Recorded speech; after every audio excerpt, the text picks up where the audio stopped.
Screen business is one of the rapidly growing sectors in the world today. In Africa alone, the sector contributes about $5 billion annually to the continent's GDP, creating over 5 million employment, and has the potential of generating $20 billion and creating 20 million jobs. Nigeria is the largest market in that region. More so, the Nigerian film industry is second biggest in the world in terms of volume. From the data put out by UNESCO 2021 and Statista 2023, the Nollywood main Nigerian movie production generates 293 billion naira, which is about 2.3% of the country's GDP, and producing over 2,500 feature films annually. Between 2015 and 2020, Nigerian Nollywood showed a 200% increase in cinema films, producing over 237 box office films that now compete with Hollywood blockbusters.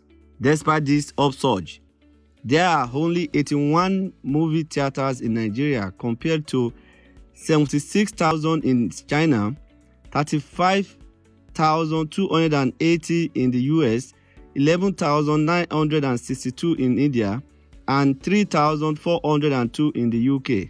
We then ask, why this? Despite the giant stride in movie production in Nigeria, why are there so few infrastructures? A cursory look at the history and development of the film industry in Africa in general and Nigeria in particular will shed some light on our question. The African film industry began to actually take root during the twilight of the colonial years, as most of the film produced before then were mostly done by white colonialists, with Africans acting only minority roles. The first Nollywood movie, titled Film Show, was produced in 1957.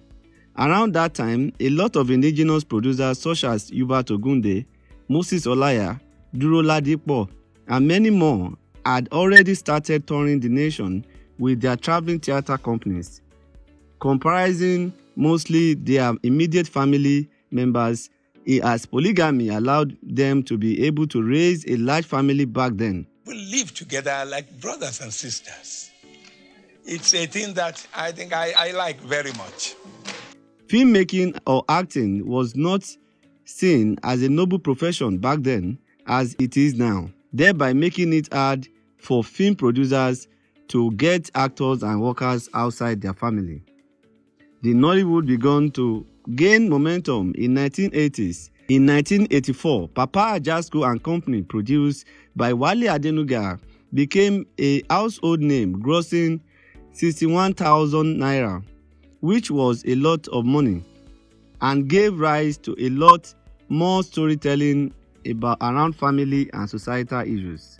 Because the Nigerian movie lovers have been conditioned to family and society-oriented movies, the other challenge is the equipment of technical skills and equipment in order to produce wildlife documentary. These capital and labor-intensive undertakings does not have the prospect of generating enough income in order to sustain the venture, because as at today, no cinema house is showing any documentary film, not to talk of wildlife documentary, except it is sponsored by an individual or organization for a particular purpose. It is not something a regular movie goer will go for. In addition, roads to the wildlife are bad. Some of the wildlife habitats are culturally, spiritually prohibited for both hunters and movie makers, and making it difficult for filming. Meanwhile, hunting is an ancient profession that dates back to the earliest day of human civilization. Historically, hunting was the only source of protein, and hunter occupied important position in African societies. There are few hunting documentaries in Nigeria, and this is as a result of a few hunting filmmakers. One of the most recognized hunting filmmakers in Nigeria today is Otto Lifestyle, who is known for his adventurous and interrogatory ability to travel with hunters and report the process of hunting through the lenses of his cameras. Some of his videos have over 1 million viewers on YouTube, which is the only platform his works are distributed. He has documented numerous group hunting activities in Ogun State, Lagos, Edo, and many other eastern Nigerian states. In the subsequent parts, I will be taking you into the ancient towns of Abeokuta, Shagamu, Ijebu-Ode, Iwopin, where footage of 18 hunters are recorded. The Director of Forestry and Wildlife in Ogun State, the King of Iwopin Kingdom, and hunting documentary filmmakers' crews are interviewed on the processes, challenges, and solutions to hunting documentaries in Western Nigeria.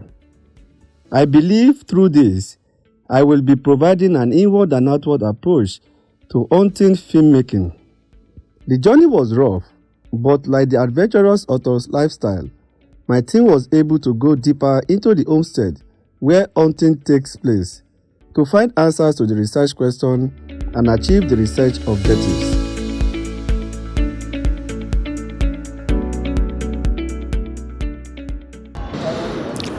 Láyé àtijọ́ àwọn jẹ́ẹ́dẹ́ la lè sọ pé àwọn ló ń bọ́ ìlú because àwọn ló máa lọ sóko tán máa pẹran tán máa gbé wálé wá fáwọn fámìlì wọn láti jẹ tán dẹ̀ máa tún tà fáwọn ará ìlú. Àwọn la lè sọ pé méjọ̀ tó ń bọ́ ìlú pé ká jẹ àwọn ẹran ọ̀gbẹ́ o yàtọ̀ sáwọn ẹran díẹ̀díẹ̀ tó ń sìn lé. Ká jẹ wújù, ká jọ̀yà, ká jẹ àwọn ẹran àbí àwọn ẹran kan tó yẹ kó wọ́n máa ń lo páàtì wọn láti ṣe ìwòsàn ara, àwọn ọdẹ ló máa ń pa wọ́n. Then àwọn ọdẹ náà ló máa tún jẹ́ bí jagunjagun ìlú. Apart from bush meat from hunting being consumed as food, it is also provide food a job for hunters and sellers, and mainly used for social engagement such as traditional wedding, burial, birthday, and medicinal purposes. In Western Nigeria, hunting holds cultural significance and has been passed down through generations, preserving a body of knowledge that encompasses both physical and metaphysical aspects. Small animals like grasscutters, squirrels, bats, giant rats, bush-tailed porcupines are the variety of hunted animal prominent in Western Nigeria. This was according to Ajayi, 1979, and Whitehead, 2021. In 2021, Nigeria's television and film industry recorded 12.1% in growth and $6.4 billion in revenue, making it the world's fastest growing media market, and its trend will continue for the next 5 years. PricewaterhouseCoopers 2021. However, despite this growth, only a little attention is paid to the documentary sector. Unlike other forms of screen business, movie, animation, and music, the documentary, particularly animal documentary, is an aspect that is not well utilized in Nigeria. Yet it portends enormous potential for movie makers. Hence, this essay film will examine the cultural importance of hunting videos in Western Nigeria through the lenses of anthropology, and also it will examine the processes in filming hunting, the challenges involved for filmmakers, and how this has contributed to screen business. This essay will also explore the methodology used and the expected outcome of the essay film.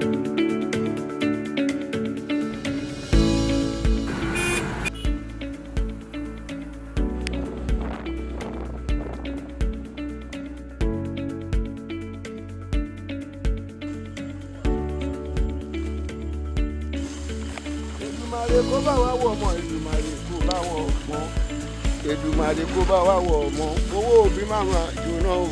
Èdùmàrè kó bá wa wọ̀ ọmọ owó òbí màmá jóná o. Èdùmàrè kó bá wa wọ̀ ọmọ.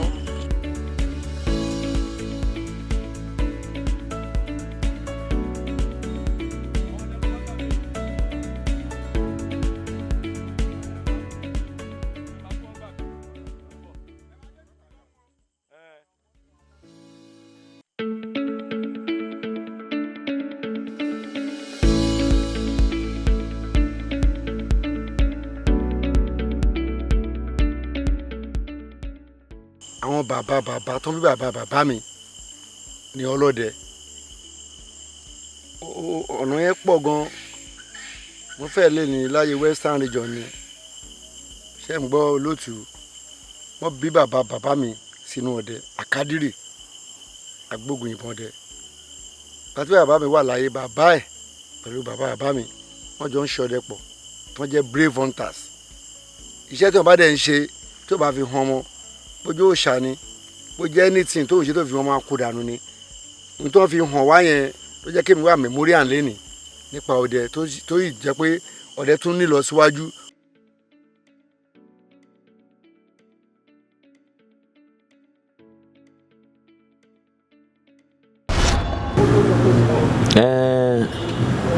Lóòótọ́ àyípadà díẹ̀ ti dé bá ọ̀rọ̀ àwọn ọlọ́dẹ pàápàá nígbà tí ìjọba tó kọjá lọ yìí ìjọba Buhari tó sọ pé wọn gbọ́dọ̀ ríyàn pé lọ pẹran lóko mọ́ pé wọn ló ń fa gbá ó ń fàwo èmi rí i pé gbogbo eléyìí ọgbọ́n àti pa traditional heritage wa rẹ ni bó àwọn oúnjẹ làwọn bàbá wa àwọn grandfather wa jẹ tán gbó tán tọ́ tán ju wọn tó pe àwọn professor of medicine professor of kìíní sì ń lọ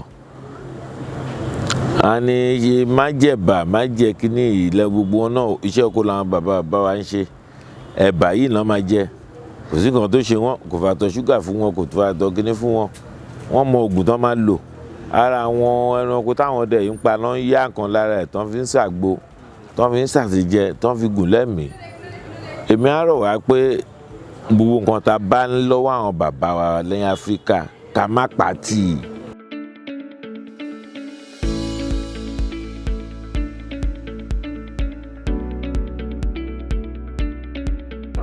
Ó dáa kí a jọ ṣiṣẹ́ pọ̀ pẹ̀lú ẹ̀yin tí ẹ jẹ́ onímọ̀ ẹ̀rọ tẹ́ ń gbóhùn sáfẹ́fẹ́ pẹ̀lú àwọn tá a jẹ́ òṣìṣẹ́ ìjọba.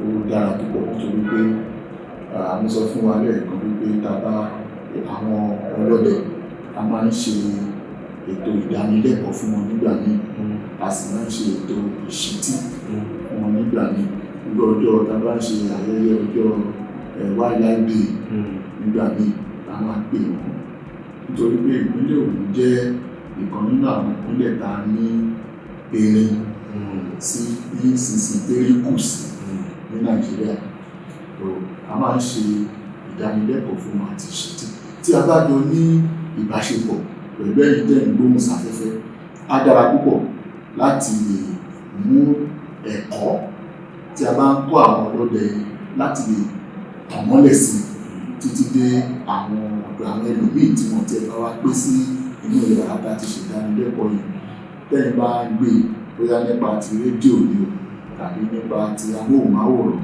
tẹ́ bá ń gbé sínú afẹ́fẹ́ bẹ́ẹ̀ á tún jẹ́ kí àwọn èèyàn kí wọ́n lè mọ̀ nípa ààbò láti bójútó àwọn ẹranko yìí.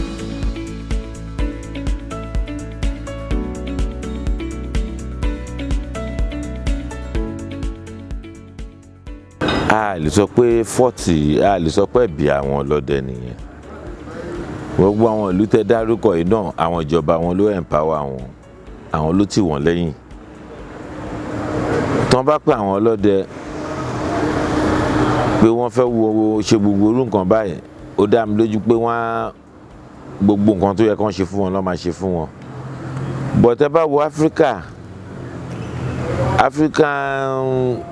do I say government also wọn really ṣe much nípa orí àwọn kan bẹ́ẹ̀ particularly tourism because ká ní nǹkan tó ń ṣẹ́rì tán mọ how bí ó ṣe pàtàkì sí tí àwọn kan tá à ń sọ yìí ṣe rí ni ó yẹ kán ti ṣe kán ti ṣe àwọn ọ̀pọ̀ kán ti fún wọn láwọn opportunity avenue ti wà fún ráhùn kan báyìí láti ṣe.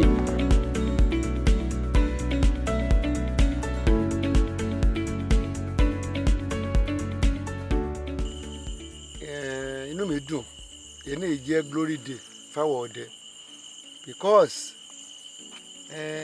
òyìnbó ti sáré dẹ̀rọ àwọn bàbá tó bí wa black and white wọn gbé lọ sóko ọdẹ ńgbà yẹn camera black and white bí mi ṣe yìnbọn rèé o ṣé kẹ́ yà mí nígbà yẹn kò sí much capture bí fídíò yìí.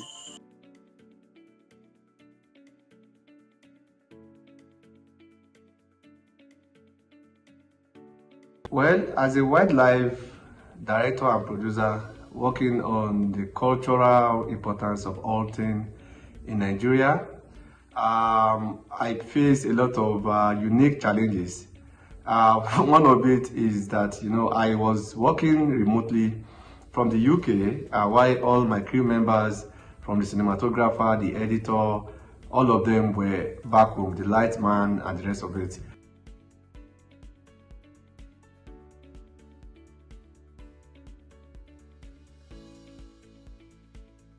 Some of the technical challenges that we had to face or that we faced in the course of this project, there are a plethora of them, starting with one, navigating our ways through many of the roads leading to the bush and farmsteads where we had to meet with the hunters to speak to them about their jobs and what they do, and also witness firsthand how they do what they do. I mean, in some instances we have to even ditch our vehicle because the road was so bad, and we had to hail a motorcycle taxi in order to go deeper into some of the terrains where it will be a suicide mission to take our car to.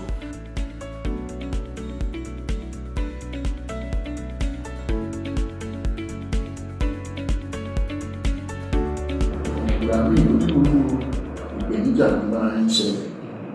Ìgbà míì ẹ̀rọ sọ pé a fẹ́ lọ sí oko, bóyá a fẹ́ lọ ṣe ìfọ́nrán ní ọjọ́ mẹ́ta, kó jẹ́ pé ọ̀sẹ̀ kan lára ìgbà míì ó lè jẹ́ òjò. Ìṣẹ̀lẹ̀ bá ṣàkíyèsí rẹ̀ pé òjò inú igbó kò dàbí òjò ìgboro. Òjò inú igbó máa ń rọ̀ dáadáa bí òjò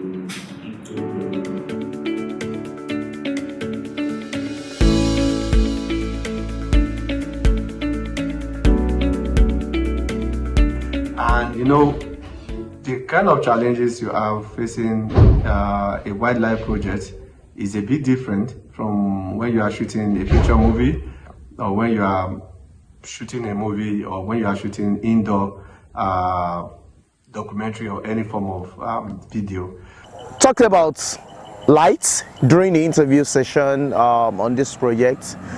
Wow, it's another experience because some places were supposed to be light, but there was no source of power. Issue also about equipments, from the microphone to the lights to even the camera in some instances. Because of how bad some of the roads are, we have to be super careful to ensure that while we're on bike, while we're even driving along the bad roads, that we do not incur any damage to our equipment. That's another thing. For you shooting on a movement, you want to move from one place to another, it's very challenging.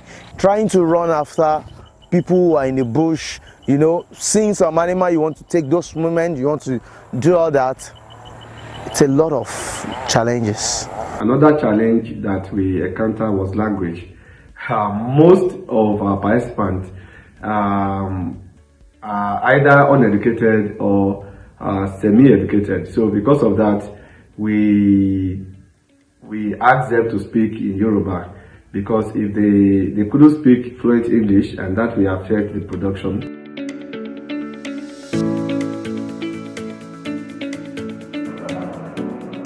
Èèyàn ò lè wọ oko ọba bó bá ṣe fẹ́. Èèyàn máa ó ní ìgbésẹ̀. Àkọ́kọ́ irú ẹni bẹ́ẹ̀ á lọ sí ilé-iṣẹ́ tí a ń pè ní Ministry of Forestry lórí state tó ń bójútó ìlú ọba. So á kọ̀wé wá pé òun fẹ́ lọ sí ìlú ọba, òun fẹ́ lo ìjọ ní ìlú báyìí, nǹkan báyìí tó ń dẹ̀ fẹ́ ṣe níbẹ̀. So nígbà tó bá kọ̀wé yẹn wá, àáyẹ̀ wò, àmọ̀ pé àdẹ́bẹ̀ ọ̀rọ̀ lọ́wọ́ ẹ̀ fọ̀rọ̀ wá lẹ́nu kí ní ìdí tó fẹ́ fi lọ ṣe, àsìkò kí ni àǹfààní nǹkan tó fẹ́ ṣe sí ìgbéga ìpínlẹ̀ ká tó lè fún ẹni bẹ́ẹ̀ láyé láti lè. I believe the entire process has been interesting and also challenging. So I believe that future researcher or doing a documentary on hunting in Nigeria, especially, you will have to consider the weather, the equipment to be used, the approval from authorities, and also you have to also get the consent of people, and also be prepared that if it's going to be a business, people will be expecting you to pay them also for it. But in this present case, this is academic, and we don't have to pay anyone. We just have to explain to them the purpose why we are doing it. Again, I want to say my name is Adedara, and I'm MA student of Film and Television Industries, University of West of England, and I am the director and also the producer of an essay film on the cultural importance of hunting in Western Nigeria. Thank you, and God bless you.